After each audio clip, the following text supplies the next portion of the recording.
नमस्ते दोस्तों, आप सभी का एक बार फिर से स्वागत है आपके अपने YouTube चैनल में। फ्रेंड्स, बहुत सारी महिलाओं के साथ ये दिक्कत आती है कि हमारे ड्यू डेट डिलीवरी का नज़दीक आ रहा है लेकिन हमें लेबर पेन स्टार्ट नहीं हो रहा है। अब आगे क्या करना चाहिए और एक हेल्दी प्रेगनेंसी के लिए कितना वीक ज़रूरी होता है, क्योंकि नॉर्मल डिलीवरी इसके अंदर ही कराई जानी चाहिए, तभी ज़्यादा बच्चे के साथ रिस्क नहीं होता है। वरना कई बार ऐसा भी होता है कि ओवर ड्यू होने की वजह से बच्चे के हेल्थ पे बहुत ज़्यादा असर करता है। बहुत बार ऐसी भी समस्या आ जाती है कि बच्चे को बहुत ज़्यादा नुकसान भी पहुंच सकता है। जैसे कि आपने सुना होगा कि बच्चे ने मल जो है वो खा लिया है, ठीक है, पेट के अंदर ही उसको ऑक्सीजन की दिक्कत होने लगी है। और बहुत बार ऐसी कंडीशन में सिजेरियन सेक्शन का भी ऑप्शन विकल्प चुनना पड़ता है। तो आज के इस वीडियो में मैं आपको बताऊंगी कि अगर लेबर पेन नहीं आ रहे हैं और फिर आपका ड्यू डेट भी क्रॉस कर रहा है तो आपको इमीडिएट क्या करना चाहिए। सबसे पहली बात कि 34 से लेकर के 40 हफ्तों के बीच में या 41 हफ्तों के बीच में कभी भी आपकी डिलीवरी हो सकती है। और अगर 40 हफ्तों के पहले और 34 हफ्तों के बाद डिलीवरी होती है तो ये बहुत ही अच्छा माना जाता है। 34 हफ्तों के पहले प्री मैच्योर डिलीवरी में काउंट किया जाता है और 40 से 41 हफ्तों के बाद भी डिलीवरी सही नहीं मानी जाती है। इसका क्या कारण होता है कि डिलीवरी अगर 40 हफ्ते हो गए और फिर आपकी कराई जाती है तो फिर ये थोड़ा सा बच्चे के लिए रिस्की होता है, क्योंकि फ्रेंड्स जो एक प्लासेंटा होता है जिससे भरण पोषण बच्चे का पूरे 9 महीने तक गर्भ के अंदर होता है, तो इस प्लासेंटा की भी एक लाइफ होती है। 40 हफ्तों के बाद ये प्लासेंटा काम करना बंद कर देता है, जिसकी वजह से बच्चे को खून की कमी या फिर ऑक्सीजन की कमी या फिर पोषक तत्वों की कमी हो सकती है। बच्चा असहज हो सकता है, जिसकी वजह से बच्चे का मूवमेंट कम हो सकता है, या फिर बच्चा घबरा करके मल मूत्र भी त्याग कर सकता है और उसको निगल सकता है, जिसकी वजह से बच्चे को और भी ज़्यादा जान के साथ ये रिस्क पैदा कर देता है। सो फ्रेंड्स, आपकी जो ड्यू डेट होती है उसको डॉक्टर कैसे निकालते हैं। बहुत सारी महिलाओं को ड्यू डेट कैलकुलेशन करना नहीं आता है। जब भी आपकी प्रेगनेंसी पॉजिटिव आपको कंफर्म हो जाता है तब आप डॉक्टर से विजिट करते हैं। जब डॉक्टर से पहली बार मिलते हैं वो आपके आखिरी पीरियड आने के डेट को ज़रूर पूछते हैं कि किस दिन आपकी पीरियड डेट आने वाली थी। और जब वो मिस हो जाती है, मान लीजिए आपने बोला कि 1 जनवरी को मेरी पीरियड आने वाली थी, नहीं आई, तो उसी दिन से वो 40 हफ्तों को काउंट कर लेते हैं। दूसरा जो तरीका होता है वो होता है सोनोग्राफी का विकल्प चुनना। बच्चे का जो हेल्थ है, ग्रोथ है, वो किस तरीके से विकसित हो रहा है, उस पर भी ड्यू डेट बहुत हद तक बताया जाता है कि कई बार सडनली ड्यू डेट बदल भी जाता है, क्योंकि जब आपकी अल्ट्रासाउंड होती है, बच्चे का ग्रोथ देखा जाता है, तो उसके अकॉर्डिंग हो सकता है कि ड्यू डेट को चेंज भी करना पड़ता है। कई बार फ्रेंड्स ऐसा भी होता है कि जो ड्यू डेट आपकी निकाली जाती है 40 हफ्तों की, उसकी गणना में ही दिक्कत हो जाती है, क्योंकि एग्जैक्टली कई बार महिलाओं को पता नहीं होता कि हमारा डेट कब था पीरियड्स का आने वाला जो मिस हुआ है।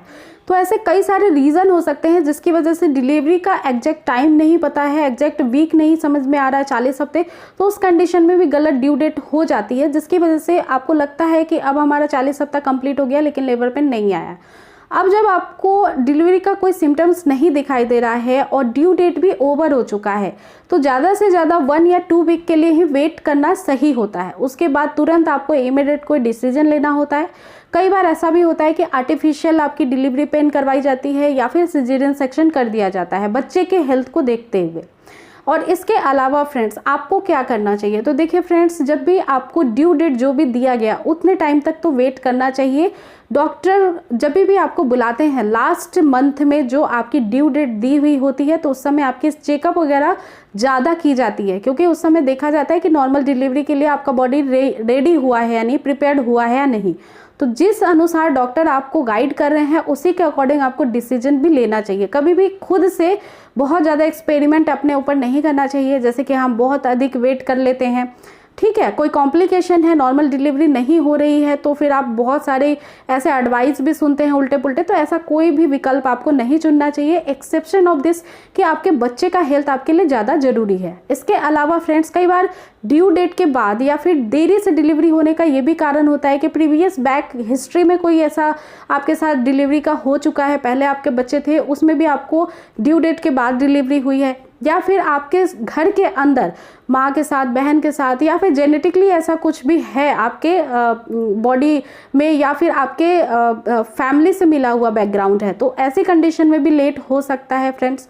इसके अलावा अगर आपका एज काफ़ी ज़्यादा है, कंसेप्शन तब हुआ है, तब एज भी एक मेजर फैक्टर होता है, तो इसमें भी आपको डिलीवरी में देरी हो सकती है। लेकिन इन द होल जब भी आपको लेबर पेन नहीं आते हैं या फिर आपका ड्यू डेट जो है वो क्रॉस कर जाता है, तो आपको डॉक्टर के ही बताए गए जो भी परामर्श है, जो भी आपको गाइडलाइन दी गई है, उसके अकॉर्डिंग आपको डिसीजन लेना चाहिए। नॉर्मली फ्रेंड्स ज़्यादातर महिलाओं को जो ड्यू डेट दी जाती है उसके 1 या 2 वीक पहले डिलीवरी हो जाती है, या फिर ड्यू डेट के 1 वीक के बाद डिलीवरी हो जाती है। बहुत रेयर ऑफ द केसेस, कुछ परसेंटेज ऑफ महिलाओं में ही ऐसा होता है कि ड्यू डेट के बाद भी वेट किया लेकिन डिलीवरी का कोई भी लक्षण दिखाई नहीं दिया।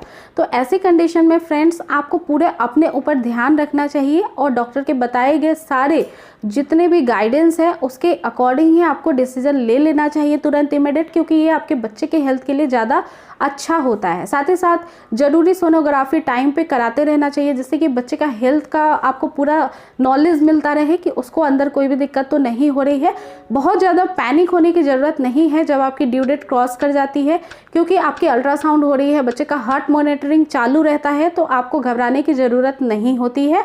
और फ्रेंड्स अगर और भी कोई सवाल है आपके मन में तो आप नीचे कमेंट सेक्शन में मुझसे पूछ सकती हैं। वीडियो पसंद आई है तो ज़्यादा से ज़्यादा शेयर, लाइक और चैनल को सब्सक्राइब करना बिल्कुल ना भूलें। फिर से मिलूंगी नेक्स्ट वीडियो में एक नई टॉपिक के साथ। अपना पूरा ध्यान रखिए। Take care guys, thanks for watching.